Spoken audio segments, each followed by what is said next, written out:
Olá pessoal, sejam bem-vindos ao canal Entre Linhas. É momento de nós explorarmos as entrelinhas da lição da Escola Sabatina. Pessoal, já estamos aqui já na 9ª lição, caminhando aí para o fim desse trimestre de 13 lições, onde estamos estudando sobre as lições de fé do livro de Josué. Beleza, pessoal? Hoje o nosso quarteto aqui, na verdade, será um trio. Temos aqui a presença do Ricardo e também a presença do Marcos André. O nosso amigo Alexandre está em viagem, como eu também, estou de cenário novo, viajando aqui na casa dos parentes, e não pôde participar conosco dessa gravação, beleza, pessoal? Mas espero que você consiga participar dos nossos vídeos também, deixando seu joinha, deixando seu comentário, compartilhando com aquele amigo que gosta de estudar a Palavra de Deus de uma forma bastante aprofundada, de uma forma que nós ligamos aqui com fatos históricos e com outras narrações. Então, que você se junte a nós aqui nesse grupo de bate-papo aqui do canal Entre Linhas, beleza, pessoal? Mas chega de introdução e vamos para a lição.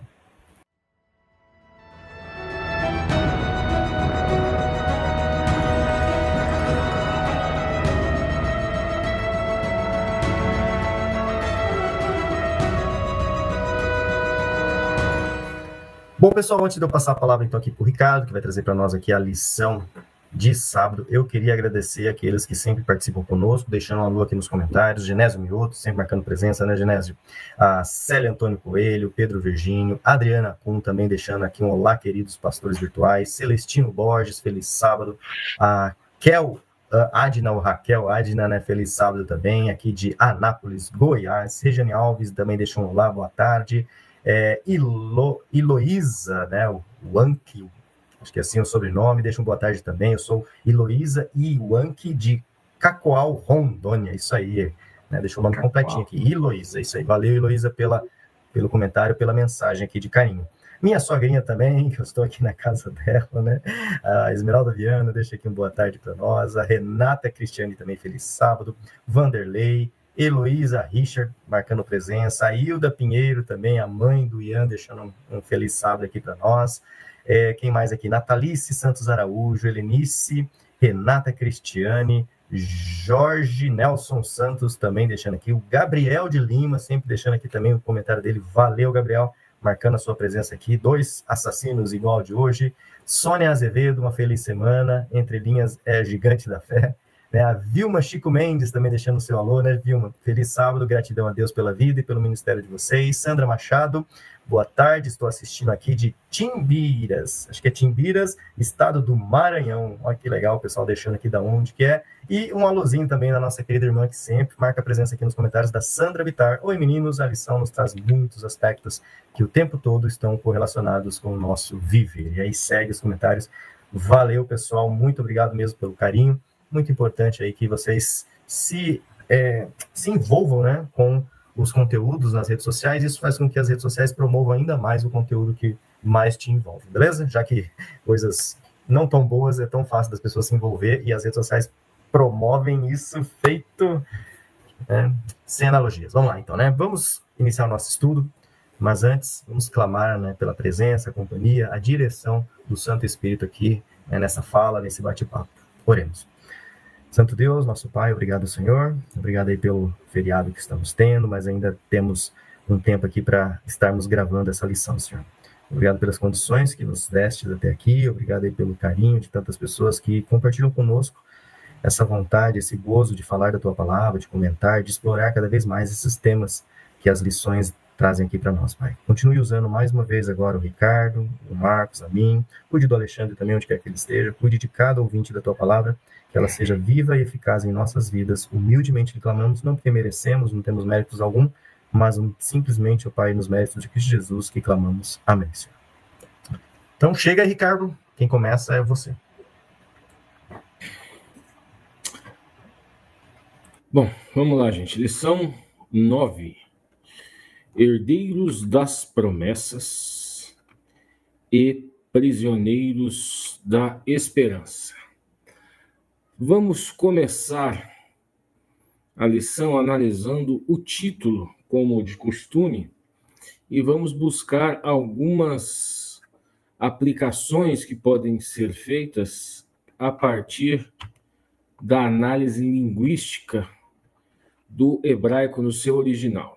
Vamos analisar ali, gente, primeiramente, essa expressão aqui, herdeiros das promessas.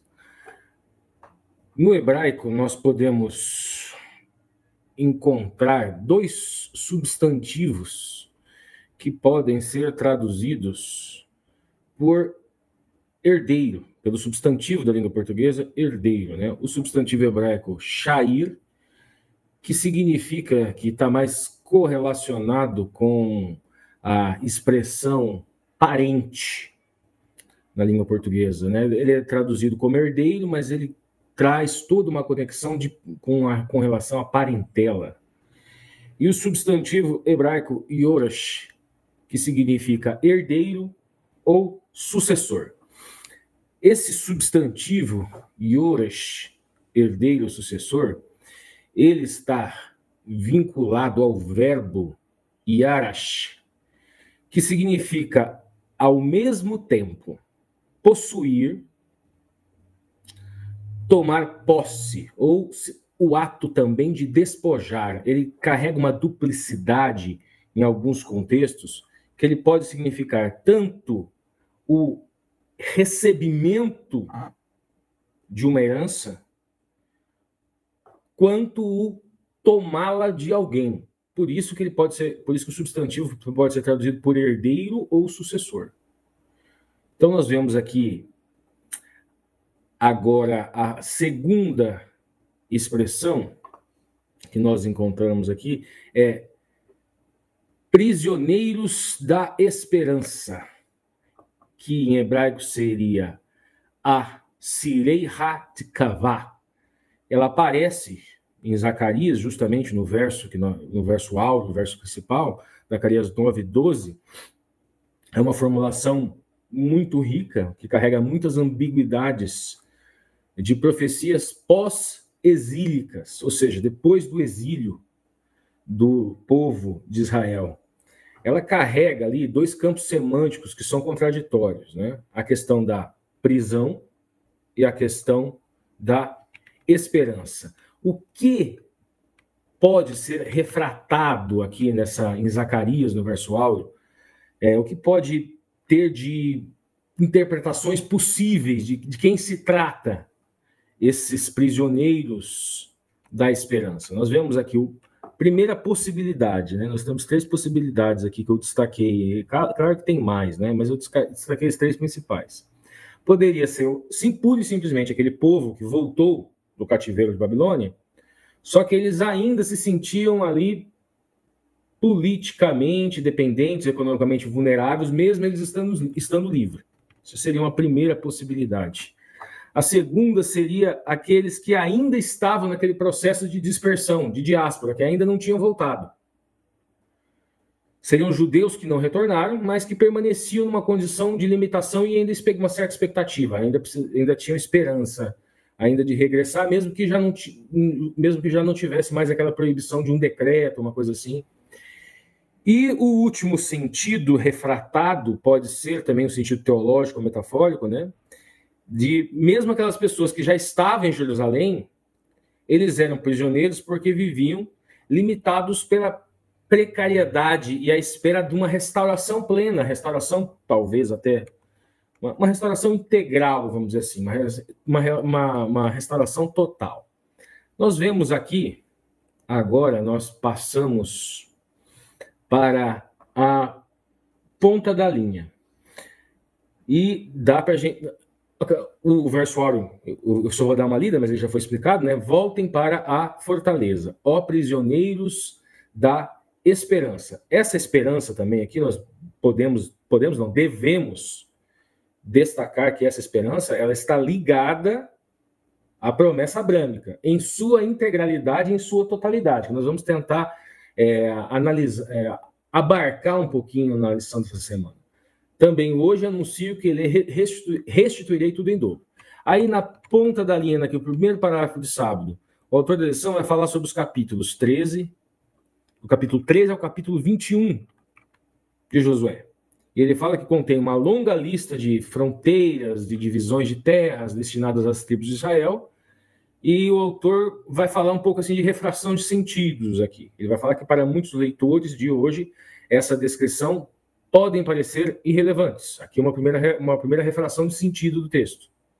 que é apenas um detalhamento histórico, formal, jurídico, mas ela tem um significado teológico, uma segunda refração de sentido aqui da interpretação desses capítulos. Essas listas, segundo o autor, mostram a terra prometida não era apenas uma ideia distante, mas uma promessa concreta real. Deus queria ensinar aos israelitas que o território prometido era algo tangível e eles precisavam agir com fé para tornar essa promessa uma realidade. Tem questões de totalidades aqui que esse parágrafo ele não abarca, que nós vamos tentar abarcar conforme for o desenrolar da lição da semana. A terra seria dada aos israelitas como herança, né? Aí é importante a gente destacar aquele ponto.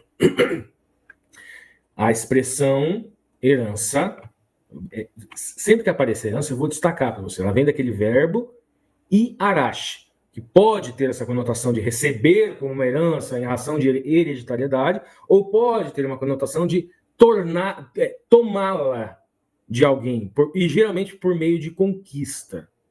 E Arash, ela tem esse duplo sentido. Eu já vou adiantar aqui, gente, para não dar confusão, porque lá no final. Nós vemos aqui nesse texto de Josué, eu tinha deixado no final, mas eu vou trazer para o começo. Yarash, herdar ou possuir, ou desapossar. E nós vemos também uma outra palavra aqui nesses textos de Josué, é a expressão hebraica Natan, que é o verbo dar. Então, nessa lista das fronteiras, constantemente, nós vemos constantemente este verbo, Natan. Então, constantemente afirma que Deus deu aquela terra prometida. Mas Israel, Yarash, a tomou por meio de conquista e por meio de expulsão. Nós vemos isso no texto. Esse duplo movimento, ele cria uma dialogicidade. Nós temos uma voz ativa do Criador que concede, que doa a terra, e uma voz de uma violência que no texto é tida como uma violência necessária. A terra é tomada daqueles povos. Só que na interpretação cristã, ela busca uma continuidade quando vai criando os elos que o autor vai criar nos dias seguintes da lição entre Éden e a terra prometida. Aonde os judeus param, os cristãos eles continuam. E isso muda completamente a estética interpretativa do texto. Isso amplia muito. O cristão ele cria uma tríade aí, que eu vou tentar desenvolver com vocês ali ao longo da análise do texto, né? A terra seria dada aos israelitas como herança, eu já expliquei Yarash, né? Um presente que cumpria a promessa feita a Deus aos antepassados. Pode até, como eu disse, que carrega essa dupla conotação de uma herança, algo que é dado. Falei que utiliza muito a palavra Natan. Falei que utiliza muito a palavra Natan no texto. E o autor da lição destaca Deuteronômio 1:9, que eu vou ler para vocês aqui. Eis aqui a terra que eu pus diante de vocês. Entrem e tome posse da terra que o Senhor, com juramento, deu a seus pais, Abraão, Isaque e Jacó. E a eles e a sua descendência depois deles. Deuteronômio 1:8, Devarim, a palavra. Nessa semana, vamos explorar alguns conceitos teológicos relacionados à Terra Prometida e refletir sobre sua relevância espiritual para aqueles que hoje confiam nas promessas de Deus em Jesus. Bom, vamos então agora domingo. O autor da lição ele vai fazer aquela primeira conexão que eu falei para vocês, né? Éden e Canaã. O autor da lição, na primeira pergunta, ele pede quais foram as consequências da queda em relação à duração da vida dos primeiros pais. Gente, nós temos uma primeira simbologia aqui do Éden, né? O Éden é toda uma construção de Yetzer Hatov, é tudo de bom. E com o lapso vem o Yetzer Hará. A terra de Canaã, ela cria um paralelismo que nós encontramos, um paralelismo estético ali entre os dois textos, entre as duas aplicações teológicas, assim, por assim dizer. Nós vemos no texto a relação assim, do texto do Éden. No Éden nós temos um Yetzer Hatov, uma terra boa, um pecado e uma expulsão. A correlação do oposto. Agora, na Terra Prometida, há uma entrada. Nós vemos ali no Éden a questão ali da presença de Deus, a presença do divino. E nessa terra prometida, eles entram com a arca e entram com a Shekhinah, e posteriormente eles constroem o templo. Nós vemos ali no Éden uma questão de uma maldição. E nós vemos em Canaã, terra prometida, uma bênção. Nós vemos ali no Éden uma perda da posse. E aqui e na terra prometida, em Canaã, a retomada da posse. Eles eram errantes, eles eram vagantes quando eles saem do Éden. Agora eles encontram o descanso. Há uma ruptura de uma aliança ali no Éden, e aqui, de certa forma, uma restauração de uma aliança e de uma promessa. Então nós vemos essa articulação entre Éden e terra prometida. Continuando aqui na ponta da linha, gente, nós também temos aqui o autor da lição falando para a gente o seguinte: na criação, Deus colocou Adão e Eva em um ambiente perfeito, como nós já falamos, o Yetzer HaTov, repleto de abundância e beleza. O casal reconheceu seu Criador em um lugar que supriria todas as necessidades físicas, além da palavra falada por Deus. O Jardim do Éden servia como um centro de aprendizado, onde adquiriam uma compreensão profunda do caráter divino e da vida que o Senhor desejava para eles. No entanto, ao quebrar o relacionamento de confiança do Criador, essa conexão do jardim também se desfez e, como consequência, tiveram que deixá-lo. Perderam o território que Deus havia confiado a eles. O Jardim do Éden passou a simbolizar a vida abundante, uma imagem que redescobriremos com o tema da Terra Prometida. Não redescobriremos por completo. A interpretação cristã, ela não é assim. Se nós ficarmos aqui, se nós não ampliarmos toda a simbologia, entendermos que essa Canaã também possui uma relação de tipo antitipo, isso não é interpretação cristã. Isso é interpretação judaica. É outro tipo de interpretação. Relacionar pura e simplesmente o Éden e Canaã, a entrada na Terra Prometida, como uma relação de tipo antitipo e acabou, essa interpretação é judaica, não é cristã. Vocês já vão entender o que eu estou querendo dizer. Nós temos ali, gente, em Josué 12, 21, tem uma lista que ela cria uma imagem discursiva estética, ela tem um ritmo, a descrição, vamos dizer assim, do território. Tem um ritmo, tem uma progressão, tem uma repetição ritual, dá uma sensação de ordem, né? Tem uma topografia textual que ela é quase litúrgica, ela é catalográfica, como se tivesse sendo feito um mapa delimitando fronteiras. Ela traz uma estética documental, assim, de autoridade, registro, documento, repartição, como se fosse ela é uma imagem discursiva de um ato legislativo, burocrático. É mais ou menos isso, sabe?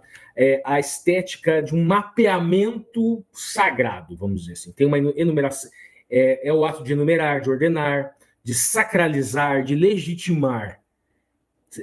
Nós temos também aqui em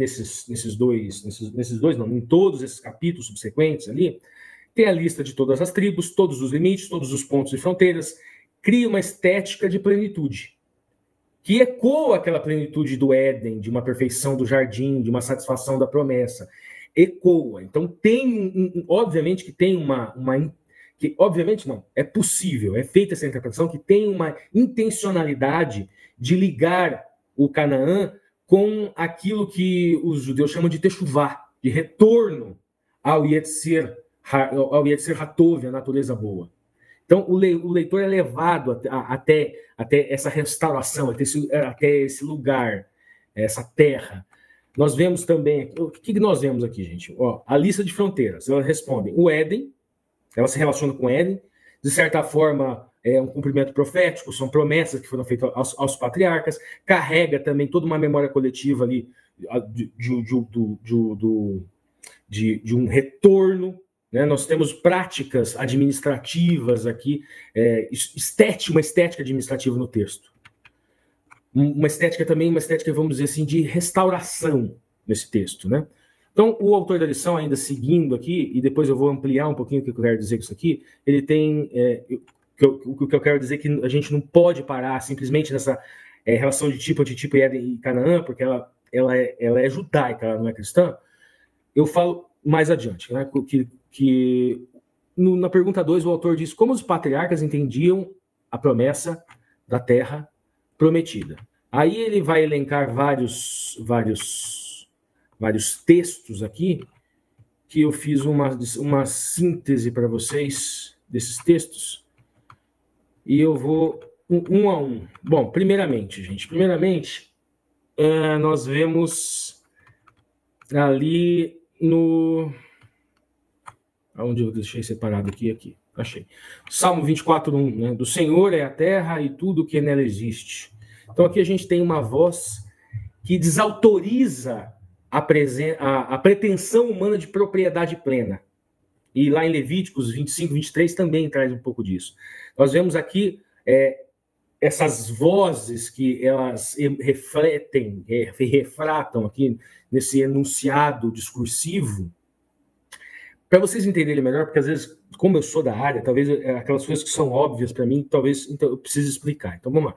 Primeira coisa, gente, propriedade, dentro do jogo de linguagem que foi construído dentro da língua portuguesa, é uma expressão, e por isso que eu falei em propriedade plena, que ela reúne 4 funções, que é o direito de uso, de gozo, ou seja, usufruir, de dispor e de reaver. Isso é propriedade.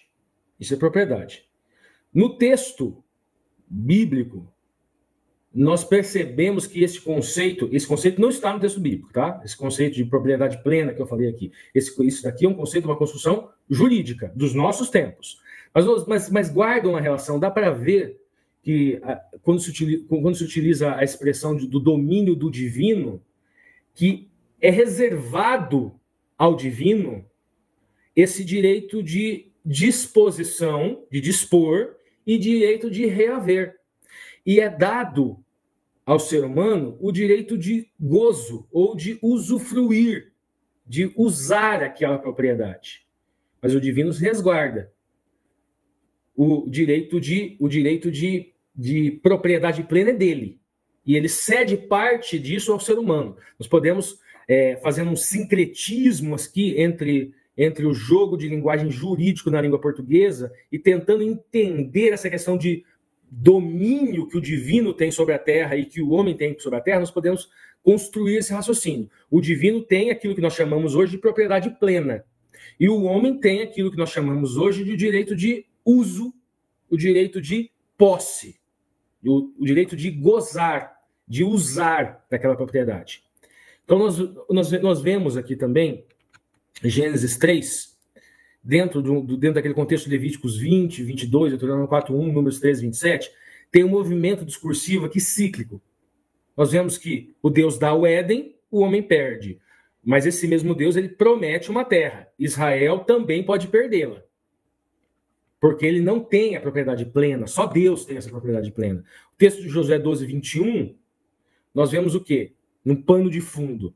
Nós vemos fronteiras, que elas não são neutras. No discurso bíblico, essa fronteira são linhas geográficas, mas também são marcas identitárias de um povo, uma identidade que é construída sob o ponto de vista legal, mas também que é construída sob o ponto de vista escatológico. E aqui é onde eu vou começar a explicar para vocês e vou ampliar isso daqui.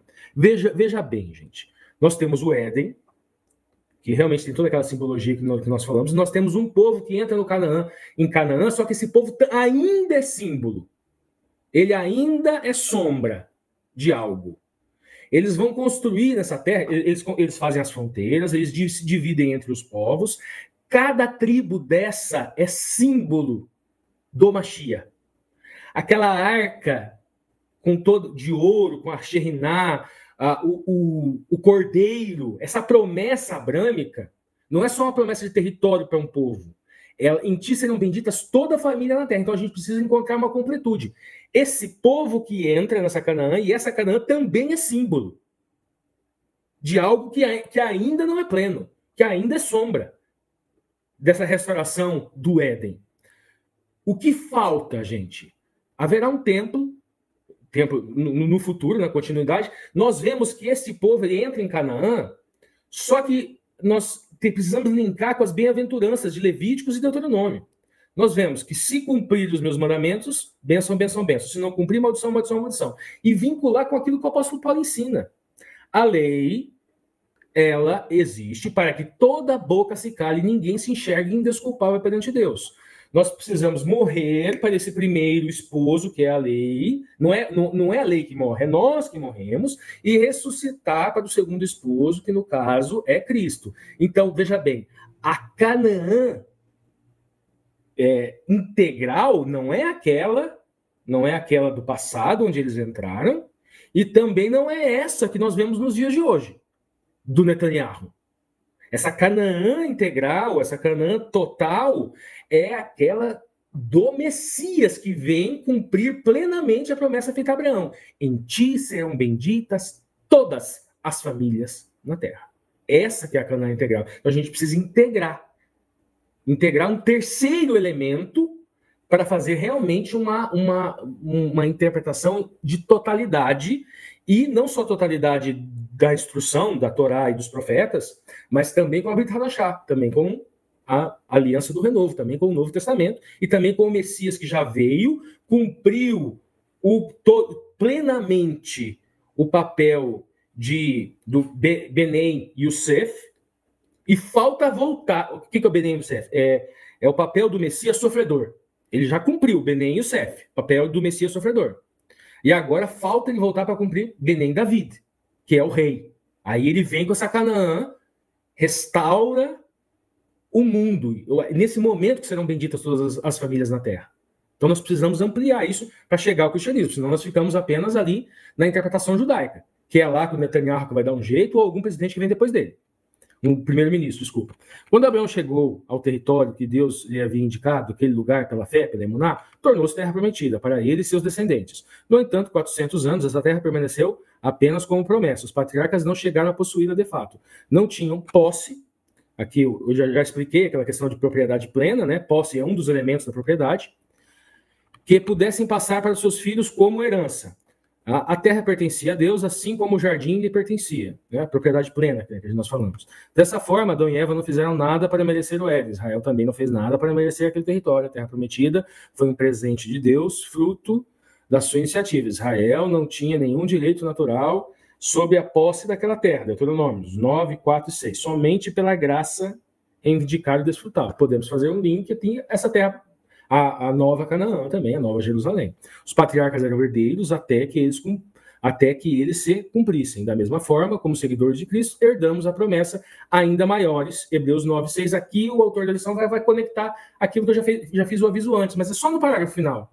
Então, quem está desenvolvendo a lição, vai desenvolvendo até aqui, pode parar só nos dois. Não, nós temos que estar falando desde o começo, a interpretação cristã não para em Éden e Canaã. A terra prometida também tem uma relação de tipo antitipo. A relação de tipo antitipo não é só, ela não para em Canaã e Éden. Seguindo, a terra como uma dádiva. O autor da lição ele vai pedir assim: qual era o relacionamento especial entre Deus, Israel e a terra prometida? Bom, aqui eu vou ter que ampliar também, gente. Vamos lá. Primeira coisa, como eu disse, essa terra prometida também tem uma relação de tipo antitipo. E não com Éden, mas com o novo céu e nova terra. Como funciona isso? Lá no Shemot, lá no livro dos nomes, traz essa resposta. Eram 12 tribos, não era? Essas 12 tribos eram dos 12 filhos de Jacob. Jacob, eu já expliquei, é uma expressão que ela é conectada com algo que é torto. E por isso que alguns falam que Jacob significa calcanhar. E Israel é conectada com Yashar é retidão. Então, algo que é torto, ele é aplanado. Então tem toda uma metáfora, uma imagem discursiva nessa troca de Shem, nessa troca de nome, nessa troca de reputação. E toda aquela simbologia do cordeiro que é morto, o sangue, que o Kohen a impureza do povo, o pecado do povo vem para esse cordeiro. E daí o sangue, ou seja, essa impureza vai para Mishkan HaKodesh, que é o templo, que é o santuário. E uma vez por ano, no Yom Kippur, essa impureza do santuário é retirada do santuário e vai para um bode, que é lançado no deserto. Então, tudo isso simboliza esse processo de Teshuvá, esse processo de purificação da humanidade. Essa terra prometida, ela não é só geográfica, ela não é só étnica para aquele povo. Tem essa parcela também. Por quê? Porque era daquele povo que viria o Messias, que cumpriria em integralidade a promessa feita a Abraão. O autor da lição ele segue o seguinte: no aspecto mais básico, o território ofereceu à nação uma identidade física. Ok, isso também faz parte, mas não para por aí, e a interpretação cristã amplia isso. Ao definir sua localização, ele também determina a profissão e o modo de vida do povo. Por outro lado, os escravos não possuíam raízes e não pertenciam a lugar algum. Outra pessoa se beneficiava do fruto do seu trabalho. Ter território significava liberdade. A identidade do povo escolhido estava fundamentalmente, profundamente conectada à sua permanência na terra. Tá, tudo isso é uma questão que explica apenas parte da promessa e parte do que se cumpriu. Havia uma relação especial entre Deus, Israel e a terra, que eu já expliquei também, que tem uma questão mais ampla, né? Aquele povo era o símbolo de uma promessa que é para toda a humanidade. Em si serão benditas todas as famílias da terra. Israel, por quê? Por causa do Messias. O Messias, ele nasce naquela terra. Ele nasce daquele povo que tem aquela identidade física e étnica. O povo escolhido só poderia habitar na terra enquanto mantivesse uma aliança com o Eterno. E aqui o autor usa o tetragrama sagrado, Yud, He, Vav, He, que pronúncia mais possível, Yahweh. E seguisse os preceitos da aliança. Então nós percebemos também na continuidade do texto, o povo cumpre plenamente, gente. Quantos exílios que tiveram? É sempre uma tentativa e erro, tentativa e erro, tentativa e erro. O Lúcio até comentava com isso, que ele não entendia por quê. Por que da tentativa e erro? Aquilo é para provar que não dá. Que esse povo não vai conseguir cumprir essa lei sem o Messias. O povo, aqui, o que Paulo também precisou de muito tempo para entender. Paulo era um fariseu muito legalista. Ele precisou de tempo para entender essa relação entre o Messias e a lei, entre a terra prometida, entre o indivíduo nesse processo salvífico. Ainda na ponta da lenha. Além disso, a terra funcionava como uma janela pela qual Israel tinha uma visão mais ampla de Deus. Visão mais ampla que só veio quando o Messias se fez carne. Viver ali lhes recordavam constantemente, aí um olhar para o passado, memória coletiva, o autor da lição vai destacar, faz parte também. Viver ali lhe recordava constantemente que Deus era fiel, ou seja, daquelas promessas que já se cumpriram, cumpria suas promessas e era digno de confiança. Nem a terra nem Israel existiriam sem a iniciativa divina, que era a base de sua existência. Ok, mas a importância desse Israel está na interpretação cristã está justamente porque desta etnia, nesta terra, nasceria o Messias.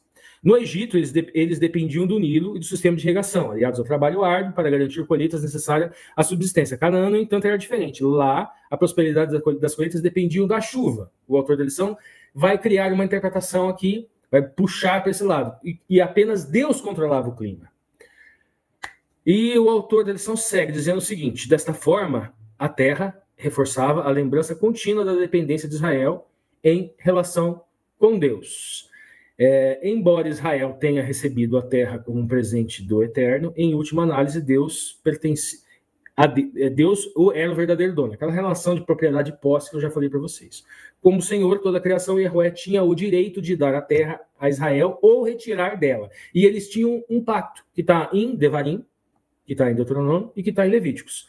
Um pacto que nós vimos, que a instrução nos mostra, que sem o Messias não funciona. Iam ficar eternamente num ciclo de obediência, desobediência, bênção, maldição, e 7 vezes mais, exílio, dispersão na terra. Aí Deus perdoava e eles voltavam. Aconteceu várias vezes, exílio babilônico, aconteceu com a Babilônia, aconteceu com os persas, e assim foi. E depois com os romanos. Por extensão, todos os seres humanos são apenas estrangeiros e peregrinos agora no planeta Terra. O autor da lição, novamente, no último parágrafo, ele vai fazer aquela aplicação que eu falo daquele terceiro ponto que pode passar despercebido. Nesses 3 dias da semana, é muito comum ver. Não é que o autor da lição ele não tenha a percepção, mas a forma como a estética do texto foi construída, ela deixa para a nota de rodapé, vamos dizer, a parte mais importante da interpretação, que é justamente a integralidade, que é novo céu e nova terra, e o Messias sofredor, que já cumpriu as promessas do Messias sofredor, e virá para cumprir Benei David, que é o Messias que vem com essa nova terra e um novo reinado, para cumprir plenamente a promessa abrâmica. Em ti serão benditas todas as famílias na terra. Esta é para todos os seres humanos, e agora é com o Marcos na parte de terça-feira. Obrigado, Ricardo. Obrigado, Lúcio. Então, na parte de terça-feira, nós temos o título O Desafio da Terra. E o autor aqui, ele traz a ideia de que a Terra, apesar de ter sido oferecida por Deus, ela ainda tinha desafios. Quais eram esses desafios que nós encontramos ali? A Terra ela estava ocupada por nações poderosas, nações que moravam ali, que construíram fortalezas, as mesmas nações que assustaram os primeiros espias, né? Então, a Terra, apesar de ter sido oferecida por Deus, ela ainda precisava ser conquistada. E o fato de que aqueles moradores estavam habitando ali, o autor diz aqui o seguinte: essa distribuição não apenas indicava o que lhes era concedido, mas também destacava o que ainda precisava ser ocupado dentro daquele território. Os israelitas tinham a promessa de viver com segurança na herança que Deus lhe estava proporcionando. Aí ele diz assim: eles eram, na verdade, inquilinos ilegítimos da terra que pertencia ao Senhor. Ou seja, ele está dizendo aqui que Deus tinha autoridade para oferecer aquela terra aos israelitas, porque aqueles moradores que estavam ali, eles não cumpriam os requisitos para ocupar a terra que pertence a Deus. A terra pertence ao Senhor, toda a terra pertence ao Senhor, porém, ele dá alguns requisitos para que se ocupe esse território. Nós vamos falar um pouquinho daqui a pouco, mais para frente. O fato de que eles iriam conquistar, ele até continua dizendo assim, Deus entregou a terra ao desapropriar os cananeus. A segunda metade, isso está falando da primeira metade do livro, né, que mostra Deus desapropriando, dizendo, essa parte vai para uma nação, essa parte, ou melhor, para uma tribo, né, essa parte vai para uma tribo, aquela parte vai para outra tribo. Aí na segunda metade relata como Israel tomou posse da terra ao colonizá-la. Então, apesar de Deus ter dado aquela terra para os israelitas, ele não chegou lá naquela terra, pelo menos nós não temos narrativas disso, e disse, olha, vocês vão ter que sair desse território, vocês não vão mais poder ficar aqui. Não, Deus deu a Israel, falou a Israel, né, falou ali através dos profetas, através de Moisés, através de Josué, mas não anunciou isso entre os israelitas. Quem olhava de fora, né, o autor diz aqui, eles eram, na verdade, inquilinos ilegítimos da terra, porque a terra pertencia ao Senhor. Quem sabe que a terra pertence ao Senhor? Somente quem crê em Deus. Então, quem não crê, quem olha de fora, o que estava acontecendo ali era uma colonização, uma expulsão daquelas nações dali, e Deus, e eles conquistando. Então, nós poderíamos, né, olhando de fora, poderíamos achar um absurdo, uma nação invadindo outra por meio de guerra. Mas por que isso era diferente de uma invasão que acontece hoje? Porque isso só é diferente para nós que cremos em Deus. Para nós que cremos que Deus estava no controle daquelas guerras, que Deus é quem determinou a saída de um povo de outro. Deus continua ainda sendo o dono legítimo da terra? Sim, ele continua sendo o dono legítimo da terra. Ele desapropria e entrega aos seus servos, é o que nós vamos falar um pouquinho mais para frente. Aqui, o que acontece é que o autor ele faz aqui uma espécie de uma conexão, né? Uma analogia com o plano da salvação.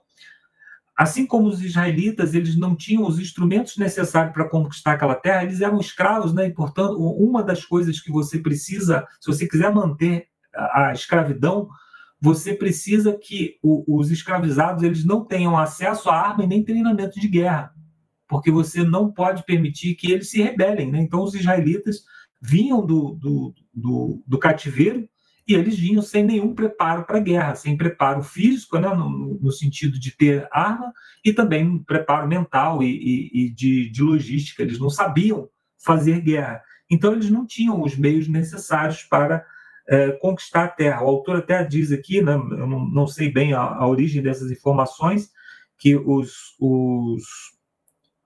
egípcios conquistaram parte da terra, mas não conseguiram manter. Os registros históricos antigos eles são muito escassos, né? Então, mas ele traz esses dados aqui. Mas de qualquer forma, aquelas nações elas eram bem sucedidas no fato de manter ali a sua propriedade naquele lugar pelos meios que eles possuíam, né? Pelas cidades fortificadas e o preparo para a guerra que eles possuíam, né? Eram pessoas muito grandes que, quando os israelitas foram lá, eles se sentiram como gafanhotos perto deles, né? Lógico que tem uma hipérbole aí, mas eles se viam ali como menores diante deles. A mesma coisa acontece conosco. Hoje nós lutamos uma batalha com a qual nós não temos forças, não temos habilidades para lutar, né? No mundo espiritual nós não temos armas, né? Nós não podemos ir lá com uma espada e derrotar Satanás, derrotar os anjos das trevas, né? Não podemos desenvolver armas para isso. Então nós precisamos da ajuda do Senhor e para que possamos conquistar então as bênçãos prometidas por Deus em relação à salvação, nós precisamos cumprir aquilo que Deus nos determina, como, por exemplo, a oração, como, por exemplo, a comunhão com Ele, e dessa forma, então, Deus luta as batalhas por nós e também espera que nós, assim como esperava dos israelitas no passado, né, que nós mantivéssemos a comunhão, que mantenhamos a comunhão com Ele, assim como eles precisavam, né? Eles perdiam, sempre que eles se afastavam do Senhor, eles perdiam guerras, né? Eles eram conquistados por outras nações. O autor ainda pergunta aqui no final de que maneira os cristãos de hoje enfrentam desafios semelhantes aos que surgiram durante a ocupação da Terra Prometida. Ele cita aqui Filipenses, né? Ele diz, operai a vossa salvação com temor. E também ele cita Hebreus, capítulo 12, verso 28, que diz, sirvamos a Deus com reverência. Então, é no serviço ao Senhor que nós conquistamos as bênçãos espirituais que Ele nos prometeu. Ele nos ordena, por meio da sua palavra, alguns requisitos, né? Alguns meios, algumas ferramentas que nós podemos utilizar para sermos bem-sucedidos na batalha espiritual. Quais são essas ferramentas que Deus nos oferece? É a oração, é o estudo da palavra, como nós estamos fazendo aqui, é a comunhão com os irmãos, né? Lá no livro de Hebreus, capítulo 10, verso 25, diz que nós não devemos deixar de congregar, especialmente quando se aproxima o tempo do fim. Então, todos esses elementos, por mais que eles pareçam inúteis para nós, né? De alguma forma, podem parecer que não fazem muito sentido, especialmente no mundo que nós vivemos hoje, mas são as ferramentas que Deus deixou. Assim como no passado também não fazia sentido antes de uma batalha, eles se circuncidarem, não fazia sentido que a Arca da Aliança fosse à frente, né, os sacerdotes fossem à frente do povo. Então, era algo que eles talvez não entendessem naquele momento, mas Deus estava operando ali para criar símbolos para o futuro e também para santificar aquele povo naquele momento. Na parte de quarta-feira, nós temos o título O Ano do Jubileu. E aí é interessante que o autor nos pede para ler aqui como funcionava o ano do Jubileu, né? E o ano do Jubileu, assim como também o ano sabático, né, era um tempo de devolução. Assim como o autor disse anteriormente, né, que os cananeus ocupavam aquela terra, mas o verdadeiro dono, o verdadeiro proprietário era o Senhor, assim também os israelitas, eles não eram proprietários, eles eram apenas usuários da terra, eles apenas desfrutavam da terra que o Senhor havia oferecido para eles. E por não ser proprietário, eles não podiam vender. A terra só podia ser alugada até o ano do jubileu. Então, se alguém tivesse uma propriedade e não tivesse os meios necessários para administrar, não tivesse os recursos necessários para cultivar aquela terra, ele poderia arrendar aquela terra e até o seu próprio trabalho, né, até a sua própria mão de obra para uma outra pessoa. Então, essa pessoa pagava pela posse da terra até o ano do jubileu, era feito um cálculo ali, quantos anos faltavam para o ano do jubileu, né? Se faltasse, o ano do jubileu era a cada 50 anos, né?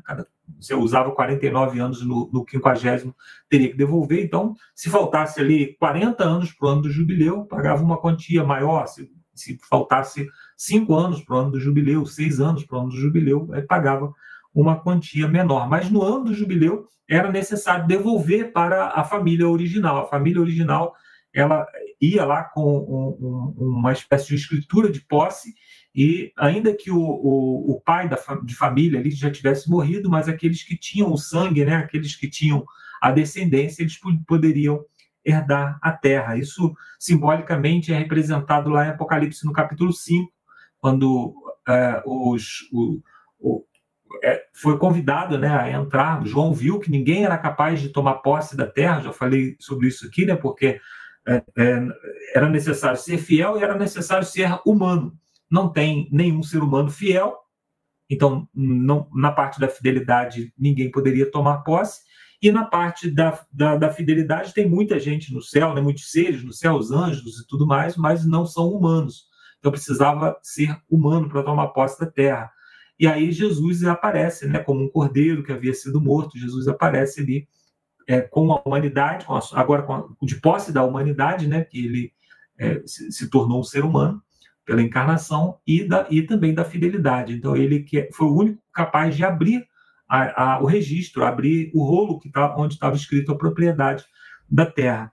Isso, então, esse ano do jubileu, ele representa isso, essa posse definitiva que Jesus toma, e agora, então, ele oferece essa posse aos seus servos, né?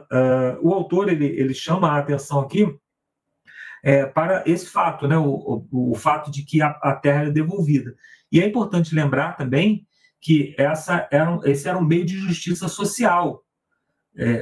Não havia um empobrecimento extremo. Sempre as pessoas tinham a oportunidade de recomeçar. A cada geração, as pessoas tinham a oportunidade de recomeçar. Aquela nova geração recebia novamente a terra, a posse da terra, e tinha novamente a oportunidade de recomeçar. Isso impedia uma pobreza extrema, né? Alguém que fosse pobre, que fosse extremamente pobre, ele poderia, no futuro, ter uma chance de recomeçar. Então, Deus, muito sabiamente, criou essas leis para que a terra, né, ela não fosse uma propriedade de um latifundiário, de alguém que tivesse muitas posses, e ele fosse tomando conta de tudo. E isso também envolvia os escravos, né? A escravidão também. O único meio de oferecer mão de obra no passado era através da escravidão, da servidão. Não existia CLT, não existia o CNPJ, os meios que nós temos hoje, né? Então, quando você precisava de pessoas para trabalhar, você escravizava aquelas pessoas. Geralmente era feito por compra, né? Você comprava a mão de obra da pessoa, ou então você conquistava. Às vezes você conquistava uma nação e levava pessoas ali para o cativeiro. Mas, como norma geral, naquele período as pessoas eram cativas. E alguém que se vendia como escravo, da mesma forma, quando chegava no ano do jubileu, aliás, de 7 em 7 anos, né, tinha uma libertação, e no ano do jubileu todos eram libertos e voltavam. Então, ganhava a sua liberdade e ganhava também a posse da terra de volta. Então, o ano do jubileu, ele demonstra a igualdade que Deus tratava as pessoas individualmente, e demonstra também a igualdade que ele tratava os israelitas como nação. Assim como ele desapropriou aquelas pessoas que estavam tomando posse da terra de maneira indevida, mais tarde, com o cativeiro babilônico, ele também desapropriou o povo de Israel. Ele mandou uma nação lá, que foi lá e conquistou por meio da guerra, e eles achavam que não, nós nunca vamos ser conquistados, porque aqui é a casa do Senhor. E Jeremias fala, não adianta vocês ficarem aqui, templo do Senhor, e se vocês não são fiéis, Babilônia vai vir, vai conquistar mesmo e pronto. E foi o que aconteceu, né? Eles foram levados para lá. O que nos leva à lição de quinta-feira. Quinta-feira é a terra restaurada. E aqui o autor nos pede para ler diversos textos aqui, que são promessas de Deus, de que a terra seria devolvida. Alguns desses textos aqui, como por exemplo em Ezequiel, né, e também em Jeremias, eles são promessas pós-cativeiro babilônico. É promessa de Deus, novamente, devolvendo a terra após o cativeiro babilônico. Então, eles tomaram posse daquela terra, os babilônicos foram lá, conquistaram aquela terra, escravizaram o povo de Israel, porém Deus disse, depois de 70 anos vocês vão voltar e tomar posse da terra novamente. E ali existiam diversas promessas que eram relacionadas aos israelitas mesmo, a tomar posse daquela região. Então, existiam diversas dessas promessas que são relacionadas hoje por nós, quando nós lemos, à nova terra, quando Deus vai, após o retorno de Jesus, quando nós iremos tomar posse da terra. Porém, essas promessas, inicialmente, elas foram feitas para Israel dentro do contexto pós-cativeiro. E são promessas que nos parecem até absurdas que Deus fizesse dentro daquele contexto. Ele dizia, por exemplo, que os animais não seriam ferozes, ele dizia que as pessoas iam viver parecido com o tempo de vida de uma árvore, né? Como lá em Isaías, no capítulo 65. Porém, se Israel fosse fiel, eles tomariam posse da terra e Deus milagrosamente iria tomar conta deles para que essas coisas se cumprissem ali mesmo. Então, por que essas coisas não aconteceram? Quando nós vamos para o Novo Testamento, existe aí uma interpretação inspirada, né? Nós não poderíamos, né, fazer aquela interpretação, a terceira interpretação, né? O Ricardo falou Éden, depois a conquista ali de Canaã, né, que foi oferecida também, e agora nós fazemos uma terceira aplicação, que é a nova terra. Essa aplicação ela não poderia ser feita diretamente por nós, mas ela é feita pelos autores do Novo Testamento. O próprio Jesus Cristo fez essa aplicação. Por exemplo, ele citou o Salmo 37, verso 11, se o Lúcio até quiser colocar aí para a gente contextualizar. Jesus falou das condições para que pudéssemos conquistar a terra, citando esse texto, e ele fala de uma herança eterna, né? Salmo 37, verso 11, Lúcio, se você conseguir colocar aí na tela, né?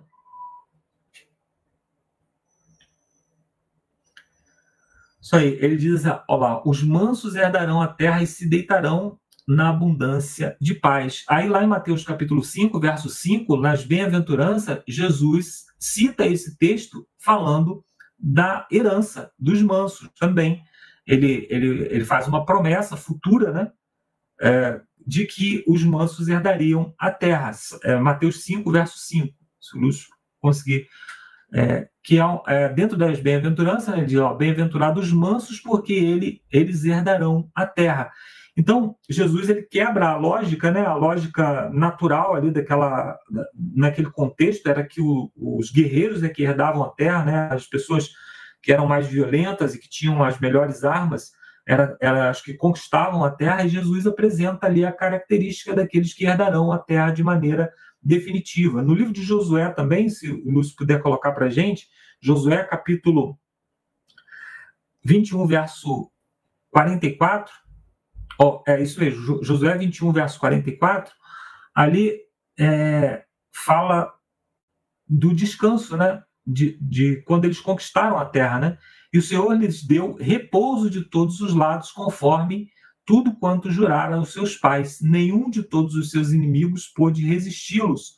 Todos os seus inimigos o Senhor entregou-lhes nas mãos. Porém, se você for em Hebreus, no capítulo 4, ele fala ali que eles não tiveram descanso, não tiveram repouso. Hebreus 4, verso 9, se eu não me engano, pode ser esse texto, mas esse texto pode... Ele diz assim, portanto, resta ainda um repouso para o povo de Deus. Ali no contexto, só para a gente explicar, no capítulo 4 de Josué, ou melhor, no capítulo 4 de Hebreus, ele está dizendo, Josué não deu descanso ao povo. Por quê? Porque aquele descanso ele não foi duradouro. E ele explica por que esse descanso não foi duradouro, porque eles foram infiéis. Ele diz, por conta da infidelidade, eles não conquistaram o descanso. Aí no verso 9, então, ele diz, resta ainda um repouso para o povo de Deus. E ele faz, então, a aplicação do retorno de Jesus. O repouso que resta para o povo de Deus é aplicado, então, no retorno de Jesus. Ou seja, aquelas promessas que foram feitas de conquistas da terra no passado, elas apontam agora para uma conquista universal, não pelo povo de Israel, mas por todos aqueles que entram no descanso do Senhor, porque alcançaram a graça e a fidelidade no Senhor. Aqui na lição, o autor faz essa mesma conexão e ele diz que todas essas promessas elas se cumpriram em Jesus, e ele cita aqui 2 Coríntios capítulo 1, verso 20, também Romanos 15, verso 8, e ele diz assim, assim, à luz de Cristo, a terra prometida é reinterpretada e se torna um símbolo das bênçãos espirituais que Deus planeja conceder ao seu povo fiel, tanto agora quanto na eternidade. Então, nós já tomamos posse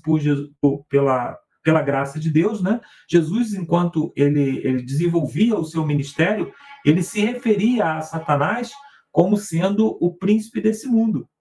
Então, a posse que ele toma, né? Então, após a sua ressurreição, lá em Mateus, no capítulo 28, ele diz: toda a autoridade me foi dada. Ou seja, ele diz: agora a terra foi conquistada.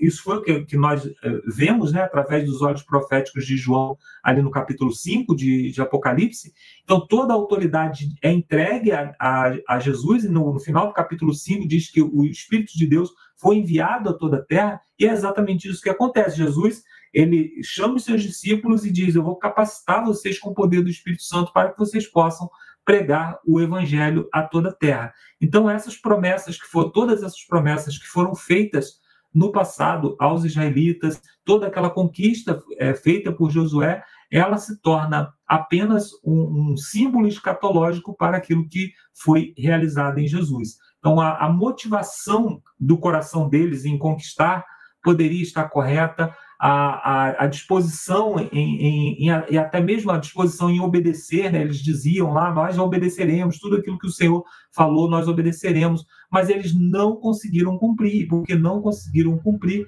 eles também não conseguiram a posse definitiva da terra. Lá em Daniel, no capítulo 7, né, no final, fala então do surgimento de alguém que conquista com autoridade toda a terra e dá aos santos do Altíssimo. É uma referência, obviamente, a Jesus. Jesus, pelo seu ministério, pela sua morte, ele conquista toda a terra e agora nos oferece a terra como herança. Então, nós podemos hoje, através de Jesus, pela fidelidade de Jesus, tomar posse de toda a herança da terra.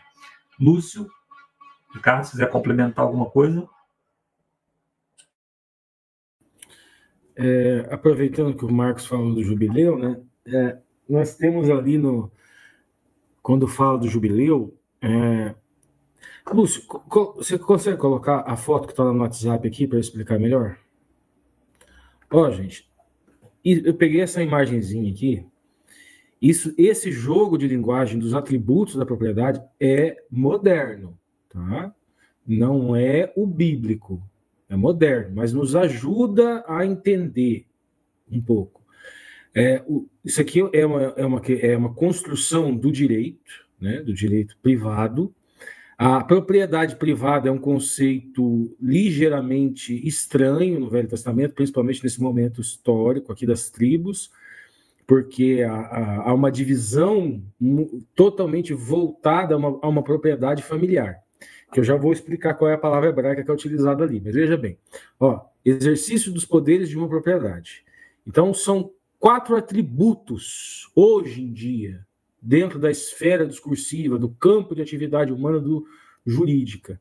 Primeiro atributo seria o direito de dispor ou alienar, gozar ou fruir. O que é gozar ou fruir? É se aproveitar dos frutos. Por exemplo, você tem uma casa. Você pode pegar essa casa, alugar, e o aluguel é um fruto que você vai gozar deste fruto. Você vai, como se fosse uma árvore e ela tem um fruto, você se apropria do fruto. É mais ou menos nesse sentido, se gozar ou fluir. Usar, você pode morar nessa casa, você não precisa necessariamente alugar ou alguma coisa assim. E lembra, primeiro era alienar, agora o último aqui é reaver. Então, esses seriam, hoje em dia, modernamente, os 4 atributos da propriedade. Propriedade privada é um conceito muito estranho àqueles tempos. Muito estranho. Por quê? Aí nós temos as expressões utilizadas naquela época, quando retornava em tese a propriedade ou a posse, ou uma propriedade fundiária, uma propriedade de uso, um direito de uso. A palavra na língua portuguesa é difícil para a gente achar uma palavra correspondente. Seria arrusar. Essa expressão é da terra familiar.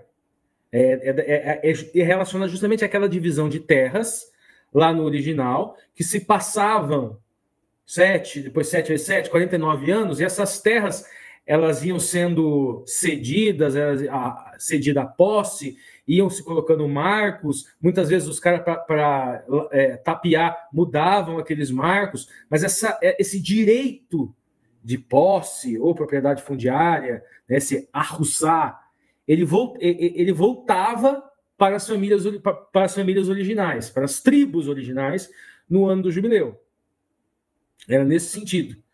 E a questão ali de uma herança recebida como um dom divino, na Halá, né, que foi justamente em função disso que foram divididas as propriedades em tribos. Mas isso, a gente, no olhar do texto,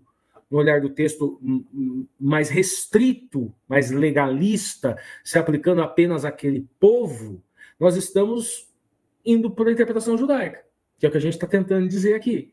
E isso, inclusive, pode ser utilizado, esse discurso pode ser utilizado pelos sionistas. Não, olha aqui, ó, era Deus. Deus já dividiu lá atrás.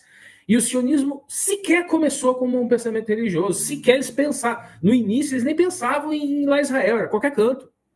Depois é que foi se buscando aquele discurso religioso para fundamentar e que convenceu, por incrível que possa parecer, ele convence muito mais cristãos do que judeus. Tem muito judeu ateu lá, e tem muito judeu ortodoxo que entende que aquele sionismo do Netanyahu tem nada a ver com religião, porque é apenas o Mashiach que iria, na visão deles, trazer essa era, inaugurar essa era messiânica. Então, assim, religiosos judeus não entendem que o sionismo não tem nada a ver com isso. Que o sionismo não é cumprimento de profecia. E tem muito cristão que entra nessa. Vai lá, Lúcio.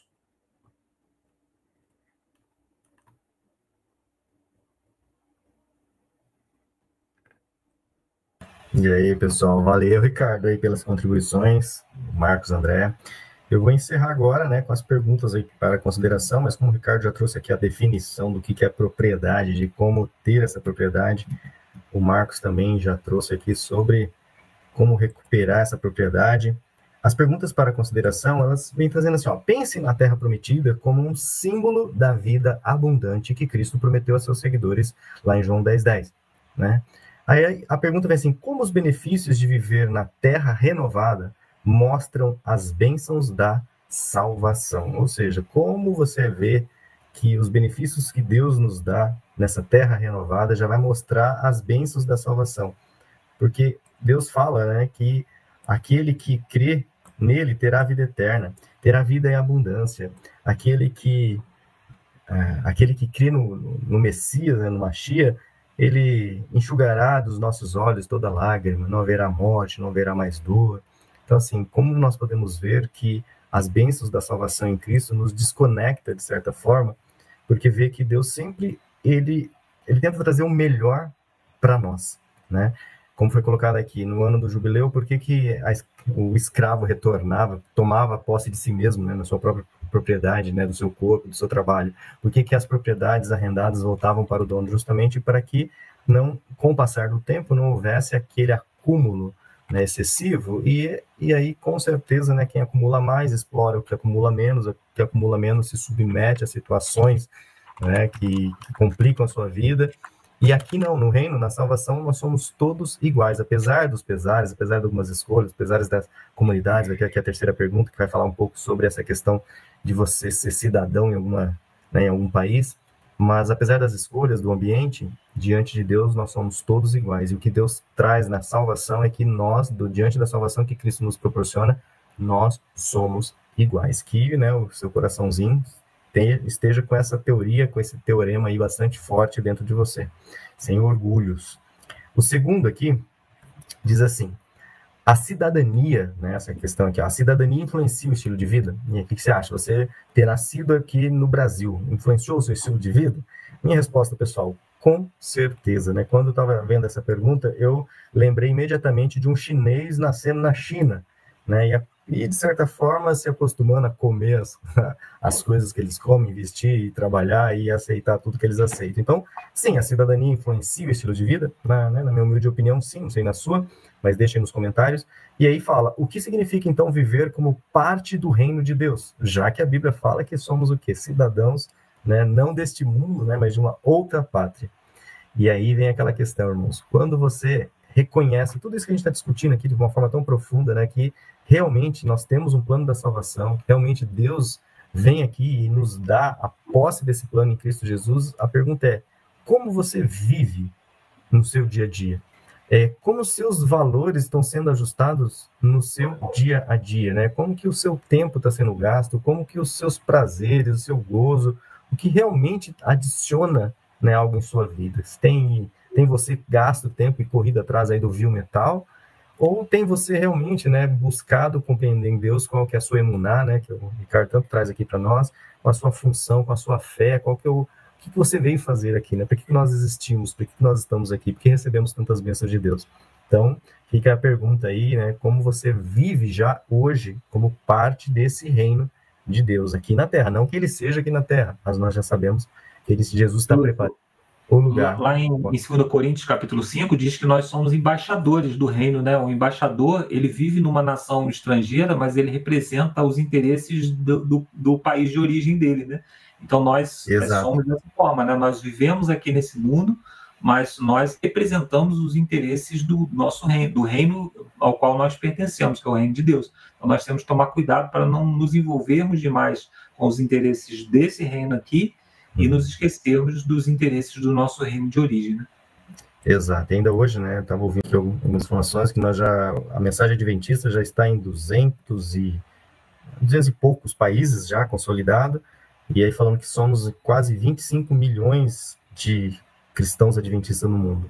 Então, assim, como o Marcos colocou, nós, todos esses 25 milhões, nós não somos brasileiros, americanos, haitianos, indianos, né? Nós somos embaixadores de um reino celeste. Então, independente aí das culturas, das cidadanias nas quais nós nascemos, o nosso maior interesse, os nossos princípios, né, são iguais aos princípios que Cristo veio trazer, né?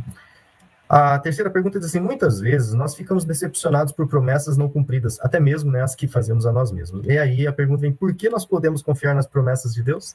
Em outras lições, lembrei muito de outras lições comentadas aqui entre linhas, né? Por que nós podemos confiar na palavra de Deus? Primeiro que é a palavra de Deus, e outra questão que nos mostra muito claramente, né, como Deus, na sua infinita graça e misericórdia, como ele lidou com o povo, né, de Israel. O Ricardo sempre traz aqui, né, que ele fala assim, ó, bênção, bênção, bênção, maldição, maldição, maldição, que Deus colocava, e realmente, como Deus executou o plano dele, com a sua imensa misericórdia, e hoje nós vemos aí um povo que realmente entrou na dispersão, que até poucos anos não tinha nenhuma nação, né, para dizer que é sua. Então, dessa forma, é muito fácil hoje nós também pegarmos e nos decepcionar, às vezes, falar assim, onde que estava Deus nessas promessas? Então, nós podemos ter certeza assim, que Deus está cumprindo o seu plano. É uma coisa muito gostosa estudar profecias, porque quando você estuda as profecias, você tem certeza, sabe? Você tem, o Espírito Santo te dá aquela clareza de visão, como Deus está no comando da história. Pode parecer, através de algumas tragédias, através de algumas atitudes, alguns eventos, que parece que Deus abandonou o ser humano aqui. E aí, quando você estuda a profecia, você fala, não, calma, é muito rápido, você acha que, né, você acordou um dia, já quer que as coisas se resolvam. E eu sempre tomo para mim essa lição que a gente já estudou, inclusive aqui, né, a lição de Moisés, né, ou seja, Moisés ficou lá 40 anos no Egito, depois 40 anos no deserto, 40 anos isolado, né, vamos dizer, no campo, no deserto lá, e depois ainda mais 40 anos conduzindo o povo de Deus. E a gente quer que, né, conheci o Evangelho ontem e já quero ter todas as experiências que a Bíblia relata aí nos seus quase 1000 anos, ou quase 4000 anos aí de relatos escritos. Então, tenhamos paciência, as promessas de Deus estão se cumprindo e estão, assim, mais claramente diante de nós. Olha só o quadro que nós estamos, 2025, diante de tanta tecnologia, de tanta informação, de tanta comunicação, aonde que o homem está? Guerra, guerra, guerra, rumores de guerra, terremotos, maremotos. O homem só está, né, infelizmente, deixando Deus de lado. E as promessas vão se cumprir, não se preocupe, irmãos. E a última pergunta, como a promessa da nova terra pode tornar parte aí do nosso futuro de forma real e concreta, mesmo agora? Aí resgata um pouco a questão da pergunta 2 sobre a cidadania, né? Como que você pode viver a verdade da nova terra que Deus promete já aqui. Eu, recentemente, né, um cunhado meu, que é marceneiro, ele, numa madrugada, acordou com os barulhos e quando olhou no fundo da sua casa, estava completamente em chama, tudo queimando. Então, assim, queimou toda a marcenaria dele, sabe? Queimou tudo, queimou as coisas mais... Ele tinha livros da igreja, estudos bíblicos, não era só a marcenaria dele, quem é homem sabe, aí tem a sua caverna, né? Era a caverna dele lá. E, infelizmente, né, o fogo veio a consumir tudo. E é interessante, né, quando a gente tem essa noção de que nós somos embaixadores, que há uma pátria, né, maior, que, apesar, claro, da tristeza, da perda, isso é inerente ao ser humano, mas nós não vemos desespero, sabe? Nós não vemos aquele olhar de, ai, perdi tudo, o que eu vou fazer da minha vida agora? Não, tudo bem, queimou tudo, né, N coisas foram embora, mas graças a Deus ninguém se machucou, estamos vivos, né? E Deus nos deu saúde, nos deu força, e aos poucos ele está reconstruindo, os amigos, todo mundo está ajudando aos poucos, ele está lá reconstruindo a marcenaria, que afinal de contas é de onde ele tira o pão de cada dia, né, da família dele, e graças a Deus, né, você vê assim, a firmeza, o que Deus nos dá, né, sobre essa questão que nós estamos por passagem aqui, né, independente dos desastres que nos aconteçam aqui, o mais importante é que a gente tem isso em mente, que nosso fim não é aqui, é só uma pequena passagem, um pequeno período, um sopro, como diz, né, Salomão, é só o que é um ser humano em cima dessa terra, passa brevemente aí como a erva, né, aí no campo. Então que nós possamos ter essa certeza, diante de tantos assuntos que nós estudamos hoje, que Deus está preparando um lugar para nós. Se você estiver feliz, não se preocupe, vai passar, porque esse mundo vai ter aflições. Se você estiver triste, também não se preocupe, né? Deus vai cumprir sua promessa, logo passa, que Deus providencie anjos, irmãos, que possam, né, como um símbolo aí da mão de Deus, achar o seu ombro, né, para te sustentar e te apoiar nesses momentos difíceis. E você que está feliz aí, ajude as pessoas que estão, né, passando momentos difíceis, aí, principalmente nesse final de ano, que nós sabemos aí que para uns é sinônimo de férias, de alegria, de festa, comilância, mas para outros é sinônimo, às vezes, de tristeza, lembrança, miséria, né, que fica ressaltada cada vez mais diante aí das injustiças que vemos na nossa sociedade. Beleza, povo? Então, encerramos aqui, né, os herdeiros das promessas, mas, né, somos prisioneiros aqui da esperança. Não se esqueça, tá? Se tem alguma opinião divergente, alguma coisa, faça que nem o Gabriel Lima, coloque lá a sua opinião, né, para que você, né, se manifeste. É bom conversar, é bom dialogar. Lúcio, tem uma coisa, acho que pode surgir para o povo, sabe? É o seguinte, a gente falou sobre escravidão, né? A gente está falando sobre propriedade, falamos sobre jubileu, coisa e tal. Então, tem algumas perguntas que sempre vão aparecer com relação à escravidão, à Bíblia e Deus. Como é que um Deus de amor, um Deus, ele criaria uma lei que legitima de qualquer forma a escravidão? O problema já está na própria pergunta, né? Porque a pergunta pressupõe que Deus criou aquele tipo de lei, né? Então, tem só alguns pontos aqui que a gente tem que falar sobre propriedade de um homem sobre outro, um homem sobre outro homem, e as leis que estão na Bíblia relacionadas a isso. A primeira coisa, a escravidão na Bíblia ela não é o mesmo fenômeno daquela escravidão que a gente pensa no tráfico transatlântico, colonial, né, baseado numa racialização, desumanização, uma propriedade absoluta, algo que não existia nos tempos de Israel, mas, ok, não existia aquela mesma escravidão transatlântica ali mas mesmo assim era algo desagradável aos nossos olhos hoje. Mas a escravidão hebraica, ivri, ela era a primeira coisa, servidão temporária, muitas vezes por dívida, né? Ela tinha uma liberdade obrigatória após os 6 anos, está lá em Êxodo 21:2. Em alguns casos também existia um tipo de libertação, um tipo de escravidão, né, que ela acontecia no ano do jubileu, Levíticos 25:40. Aí ia depender de quando acontecia, porque o jubileu é 50 anos, né? Então vamos supor, se essa escravidão acontecia no primeiro dia, 50 anos, o cara ia ser liberto com 50 anos. Se acontecia ali faltando 2 anos para o jubileu, ia ser liberto 2 anos depois. existia uma proibição de violência extrema, que para a época também já era uma grande diferença. O senhor tinha certos deveres morais e econômicos para com esse escravo. Está Deuteronômio 15, 13 e 14. Então, assim, um hebreu não podia ser escravo permanente. Agora, um estrangeiro podia. Então, veja bem. Ainda assim, nós olhamos para esse tipo de legislação e pensamos, como é que um Deus de amor, mesmo assim, cria uma legislação dessa? Gente, para mim, a única resposta plausível é ele não criou legislação nenhuma. Deus apenas encontrou o divino, o eterno, ele encontra um sistema social já existente, outros povos, inclusive uma compreensão sobre a organização social já existente. Ele não cria essa legislação. A Bíblia, ela não institui a escravidão. O que acontece, a divina encontra a escravidão como parte universal do mundo antigo. E é feita, ou seja, então, feito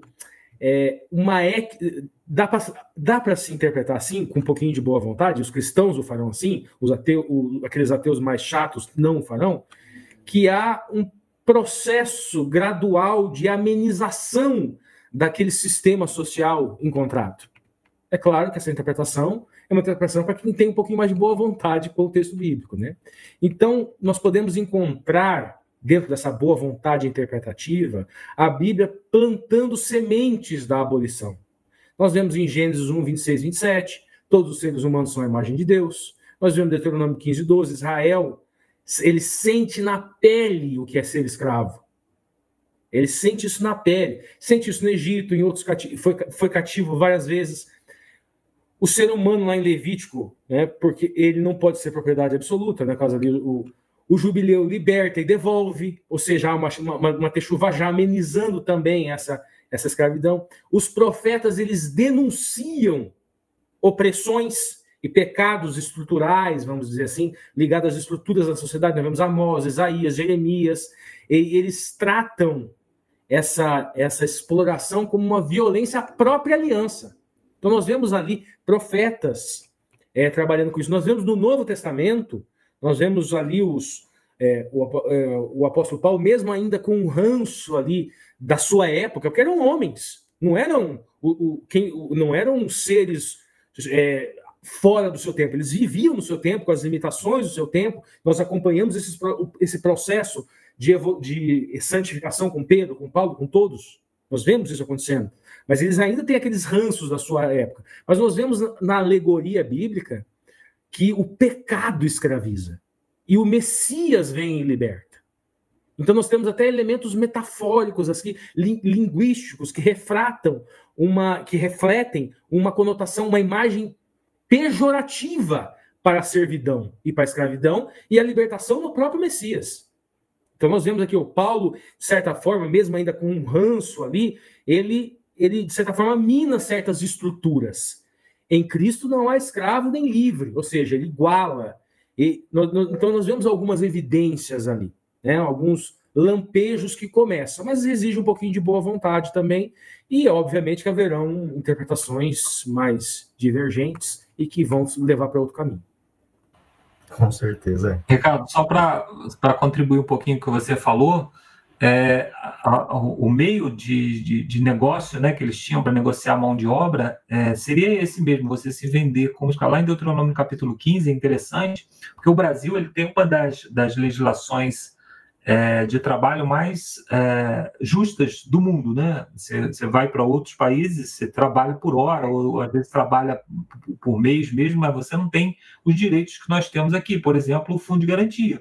O fundo de garantia você vai trabalhando durante um período, quando você sai, você tem direitos ali. Então, o Brasil ele é evoluído nesse sentido de garantias para o trabalhador. Aí, quando você vai lá para Deuteronômio no capítulo 15, ele diz assim, ó, se um compatriota hebreus, homem ou mulher, vendesse a você, servi-lo-ei por 6 anos, no 7º lhe dê liberdade. Então, ele era liberto, nós já falamos, né? E quando fizer, não mande embora de mão vazia. Dele com generosidade dos animais, do seu trabalho, do produto da sua ele, do seu tanque de prensar uvas. Ou seja, isso aqui não é um fundo de garantia? não é como se fosse hoje um fundo de garantia que nós temos. Então, Deus ele estava apresentando na Bíblia uma legislação comparada ao que nós viemos conquistar no Brasil aqui na Era Vargas. Então, percebe que, apesar de nós falarmos de escravidão, Deus, o povo de Deus, pelo menos, eles tinham métodos muito mais sofisticados e até generosos, né, de tratar essa mão de obra, apesar de tratar de uma mão de obra escrava, né? E o ano do jubileu, nós vamos construir paralelos, né? Podemos construir paralelo. O ano do jubileu é uma reforma agrária, que a gente não teve no Brasil, que em todos os países desenvolvidos do mundo fizeram, inclusive os americanos fizeram, e nós fizemos uma coisa meio torta aí, que não dá nem para se considerar reforma agrária. É isso aí. Valeu, pessoal. Deixa eu chamar então agora o Marcos André, que nos despede então com uma oração. Vai lá, Marcos. Então vamos orar. Santo e bom Deus, muito obrigado, Senhor, pelas lições que nós extraímos da Tua Palavra e especialmente, Senhor, as promessas que o Senhor nos faz para o futuro. Nós somos honrados em estar presos a essas promessas porque confiamos no Senhor, temos fé em que o Senhor fará cumprir. Então queremos, Senhor, ser parte daqueles que vão ter as características necessárias para herdar a terra no futuro. Te pedimos que pelo Teu Espírito o Senhor implante essas características em nós, porque não são para nós naturais, mas que possamos ser bondosos, mansos, amigáveis e principalmente, Senhor, cumpridor de tudo aquilo que o Senhor espera de nós. Te pedimos que o Senhor abençoe cada pessoa que nos acompanha aqui, abençoa também a nós que estamos aqui à frente desse trabalho, em nome e por amor de Jesus. Amém. Amém. Deixa eu colocar aqui nós três. Então, pessoal, nos vemos já no 10º vídeo, se Deus quiser. Até lá. Tchau, tchau.